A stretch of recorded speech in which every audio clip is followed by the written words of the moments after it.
ગોંડલ છેલ્લા કેટલાય સમયથી ટોક ઓફ ધ ટાઉન બન્યું છે અને તેનું કારણ છે જયરાજસિંહ જાડેજા, અનિરુદ્ધસિંહ જાડેજા, જિગીસા પટેલ, અલ્પેશ કથેરિયા, રાજકુમાર જાટ અને હવે અમિત ખૂંટની આત્મહત્યા. શહેર એક જ છે, લોકો અને ઘટના બદલતી રહે છે. નમસ્કાર, આપની સાથે હું ભગવતી વિશાવડિયા.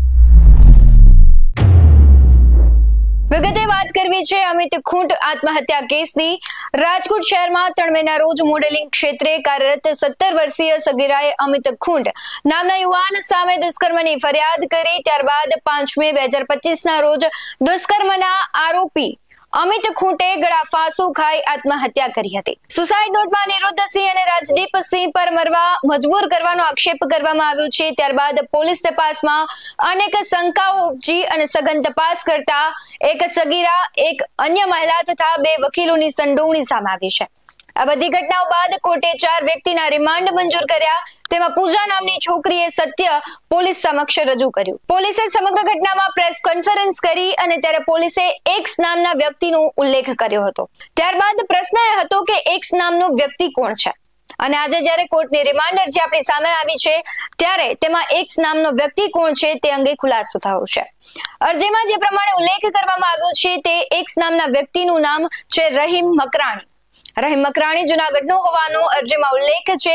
ત્યારે રહીમ મકરાણીએ અમિત ખૂંટ સાથે મિત્રતા કેળવી ખોટી બળાત્કારની ફરિયાદ કરવા માટે કહ્યું હતું ને જેના બદલામાં પૂજા અને તેની બહેનપણી જે સગીર વયની દીકરી છે તેને પૈસા અને નોકરીની લાલચ આપવામાં આવી હતી. સમગ્ર ઘટનામાં પોલીસ પૂછપરછમાં પૂજાએ જણાવ્યું હતું કે ફરિયાદ સમયે તેના વકીલો સંજય પંડિત અને દિનેશ પાતરને સમગ્ર બાબતની જાણ હતી.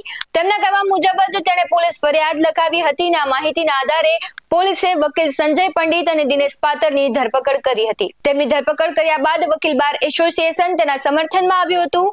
પણ આજે કોર્ટની અરજી સામે આવી છે ત્યારે વધુ એક અમિત ખૂંટના મોતની કડી ખુલી છે. આ કડી મળતા પોલીસને તપાસ કરવામાં મદદ થશે અને આરોપીને પકડવો પણ સરળ બનશે. હજુ અનેક એવી કડીઓ છે જે અનેક લોકો પર શંકા ઉપજાવે છે પણ હજુ પોલીસ સઘન તપાસ કરી રહી છે. ત્યારે એક બાજુ આ મામલે ગોંડલ તાલુકા પોલીસ સ્ટેશનમાં અનિરુદ્ધસિંહ અને રાજદીપસિંહ સામે આપઘાતના દુષ્પ્રેરણા અને ષડયંત્રની ફરિયાદ નોંધાઈ છે અને બીજી જ બાજુ અવનવા ખુલાસાઓ સામે આવી રહ્યા છે. ગોંડલ અને રીબડા વચ્ચેના રાજકીય તણાવ વચ્ચે આ કેસની તપાસ રેન્જ આઈજી અશોક કુમાર યાદવ, રાજકોટ ગ્રામ્ય એસપી હિમકરસિંહ અને પ્રોબેશનલ આઈપીએસ સિમરન ભારદ્વાજની સૂચના હેઠળ ચાલી રહી છે. હજુ ઘણા ખુલાસા થશે. સત્ય શું છે એ બાબતે તપાસ થશે અને સત્ય બહાર આવશે. પણ પ્રશ્નો અહીંયા ઘણા ઉપજે છે, જેમ કે વકીલ સંજય પંડિત અને દિનેશ પાતર બંને ગુનાહિત ઇતિહાસ ધરાવે છે તો તેમના કેસમાં સજા થશે કે નહીં?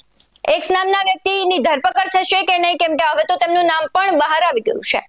અમિત ખૂંટ સાથે ઇન્સ્ટાગ્રામ પર વાત કરતો રહીમ મકરાણી કોના માટે કામ કરતો હતો તે સૌથી મોટો પ્રશ્ન છે. બાહુબલી લોકો જ આનું મુખ્ય કારણ છે કે પછી બીજું કંઈ? અનેક પ્રશ્નો છે.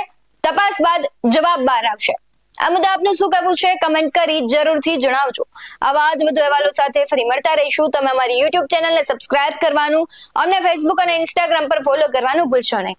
બાકી નવી અપડેટ્સ મેળવવા માટે આપ જોતા રહો BS9 TV ન્યૂઝ. નમસ્કાર.